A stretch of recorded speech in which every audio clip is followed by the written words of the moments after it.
रात के 11 बज चुके थे। हिमाचल के घने जंगल में अकेला खड़ा अर्जुन कांप रहा था। अभी कुछ मिनट पहले उसने अपने दोस्त, सबसे करीबी दोस्तों को मौत के मुंह में जाते देखा था। लेकिन सबसे ज्यादा खौफनाक बात यह थी कि जो चीज उन्हें ले गई थी वो कोई जानवर या इंसान नहीं, बल्कि एक बदसूरत बूढ़ी औरत की लानती रूह थी। एक रूह जो 20 साल से इंतकाम की आग में जल रही थी, और अब वो रूह अर्जुन के बिल्कुल करीब थी। अगर आप वाकई असली और खौफनाक कहानियों के शौकीन हैं तो अभी इस वीडियो को लाइक करें और चैनल को सब्सक्राइब कर लें। आपका एक क्लिक अगली कहानी को हकीकत बनाता है। चलिए अब इस कहानी को वहीं से आगे बढ़ाते हैं जहां असल खौफ शुरू होता है।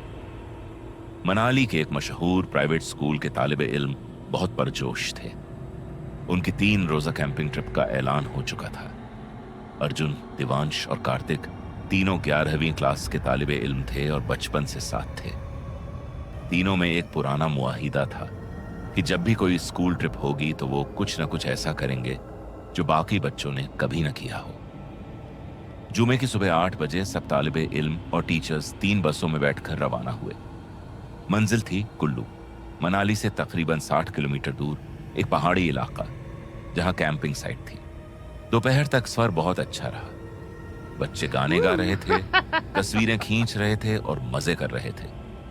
लेकिन शाम 5 बजे जब वो पहाड़ी रास्तों पर थे तो पहली बस अचानक रुक गई। ड्राइवर ने बताया कि इंजन में कोई संगीन खराबी है। टीचर्स ने फौरी तौर पर फैसला किया कि वो करीब तरीन कयामगाह में रुक जाएंगे और अगली सुबह मैकेनिक बुलवाएंगे। तकरीबन 1 घंटा बाद वो एक पुराने गेस्ट हाउस के सामने रुके। यह जगह बिल्कुल वीरान थी। दोनों तरफ घना जंगल, पीछे ऊंची चोटियां और सामने एक तंग रास्ता। गेस्ट हाउस का मालिक एक 60 साल का बूढ़ा आदमी था जिसका नाम बलबीर सिंह था। उसने जब बच्चों को देखा तो उसके चेहरे पर अजीब सा असर आया। बलबीर सिंह ने टीचर्स से कहा कि यहां रात को कोई बाहर न निकले, खास तौर पर बच्चे। टीचर्स ने मामूली समझते हुए उसे यकीन दिलाया कि सब एहतियात करेंगे। डिनर के बाद अर्जुन, दिवांश और कार्तिक अपने कमरे में गए।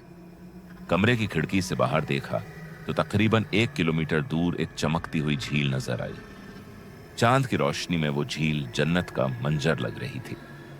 कार्तिक ने जोश में कहा कि क्या बात है, पिछले साल समर कैंप में 2 सीनियर्स रात को पहाड़ पर चढ़ गए थे और वापस आकर हीरो बन गए थे। दिवांश ने हंसते हुए कहा कि यह तो हमारा मौका है। अर्जुन ने थोड़ा सोचा। उसे बलबीर सिंह की वार्निंग याद आई, लेकिन दोस्तों का जोश देखकर वो भी राजी हो गया।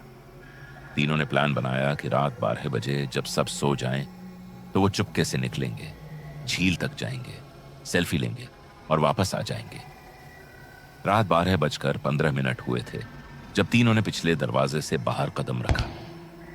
ठंडी हवा चल रही थी और आसमान पर बादल आने लगे थे। शुरू में रास्ता आसान लग रहा था, लेकिन ज्यों-ज्यों वो आगे बढ़े जंगल गहरा होता गया।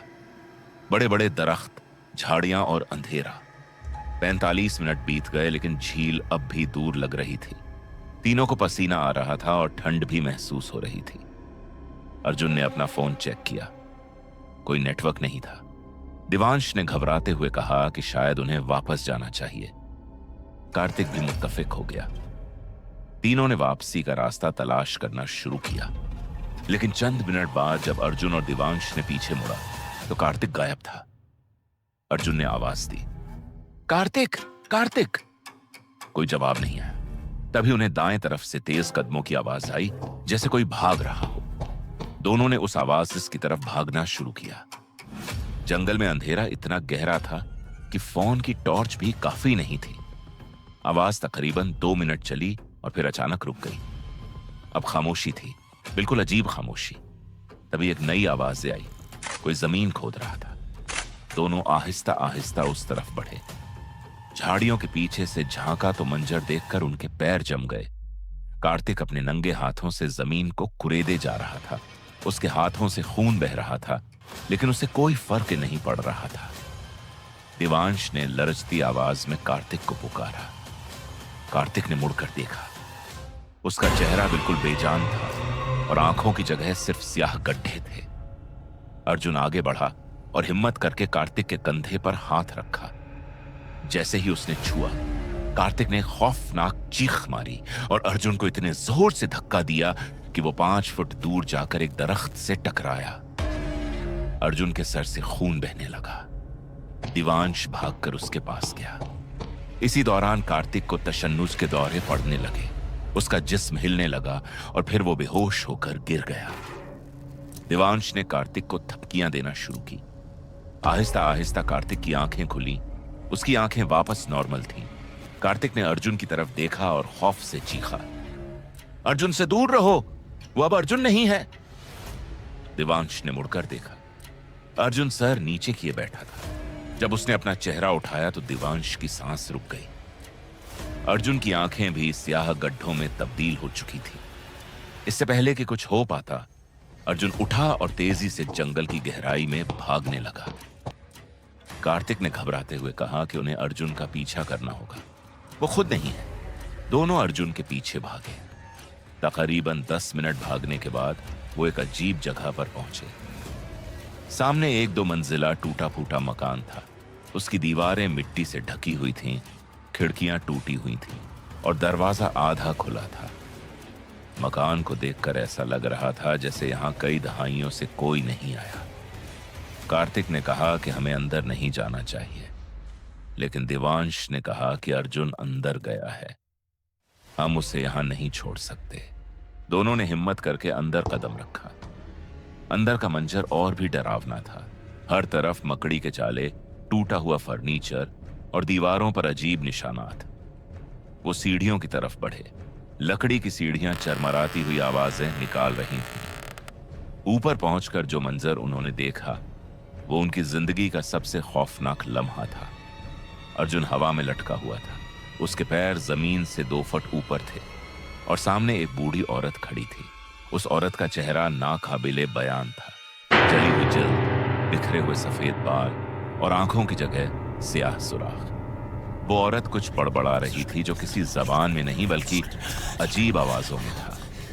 कार्तिक ने खौफ से कहा कि भागो। दोनों सीढ़ियों की तरफ दौड़े, लेकिन वो औरत भी उनके पीछे आने लगी। सबसे ज्यादा डरावनी बात यह थी कि वो चल नहीं रही थी। वो किसी रेंगने वाले जानवर की तरह सीढ़ियों पर उतर रही थी। उसकी गर्दन उल्टी तरफ मुड़ी हुई थी और वो सीधा उनकी तरफ देख रही थी। दोनों किसी तरह बाहर निकले और जान बचाकर भागे। भागते भागते उन्हें एहसास हुआ कि वो अब झील के बिल्कुल करीब आ गए हैं। झील अब करीब से इतनी खूबसूरत नहीं लग रही थी। पानी स्याह था और एक अजीब बदबू आ रही थी, लेकिन उनके पास रुकने का वक्त नहीं था। वो भागते रहे। अचानक दिवांश का पैर फिसला और वो झील में गिर गया। कार्तिक ने चीख कर उसे पुकारा, लेकिन दिवांश डूबता चला गया। ऐसा लग रहा था जैसे कोई उसे नीचे खींच रहा हो। कार्तिक ने उसे बचाने की कोशिश की, लेकिन तभी वो भी फिसलकर पानी में गिर गया। अर्जुन किसी तरह किनारे पर खड़ा था। उसकी आंखें अब नॉर्मल थीं। वो होश में आ गया था। उसने देखा कि कार्तिक और दिवांश दोनों डूब रहे हैं। अर्जुन ने चीख कर कहा, नहीं, लेकिन कुछ सेकंड में दोनों पानी के अंदर गायब हो गए। अर्जुन घुटनों के बल गिर गया। उसकी आंखों से आंसू बह रहे थे। तभी उसे पीछे से वही बूढ़ी औरत की आवाज आई, तुम अकेले बच गए। अर्जुन ने पीछे मुड़कर देखा। वो औरत अब भी वहां थी। इससे पहले कि अर्जुन कुछ कर पाता, उसे शदीद चक्कर आया और वो बेहोश होकर गिर पड़ा। जब अर्जुन की आंख खुली तो दिन निकल आया था। वो अपने कमरे के बिस्तर पर था। एक लम्हे के लिए उसे लगा कि सब कुछ ख्वाब था, लेकिन जब उसने अपने हाथ देखे तो वो खून और मिट्टी से भरे हुए थे। वो भागकर बाहर निकला। गेस्ट हाउस के सामने पुलिस की कई गाड़ियां खड़ी थीं।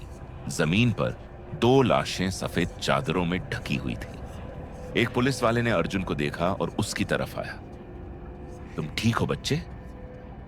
अर्जुन कुछ बोल नहीं पाया। उसकी निगाहें उन चादरों पर थीं।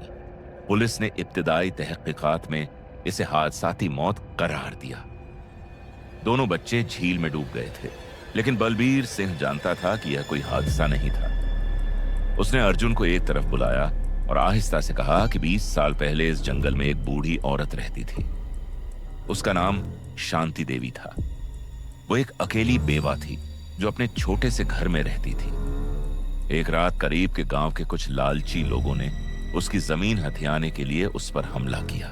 उन्होंने उसे बुरी तरह मारा और फिर जिंदा ही झील में फेंक दिया। शांति देवी ने मरते वक्त लानत दी थी कि जो भी रात को इस जंगल में आएगा वो उसके साथ हमेशा के लिए रहेगा।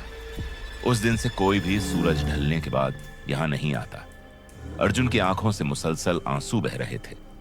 अगर उसे यह सब पहले मालूम होता तो शायद आज कार्तिक और दिवांश भी उसके साथ होते। ये कहानी हमें सिखाती है कि हर वीरान जगह के पीछे एक तारीख माची होता है और जो लोग इसे नजरअंदाज करते हैं उन्हें भारी कीमत चुकानी पड़ती है।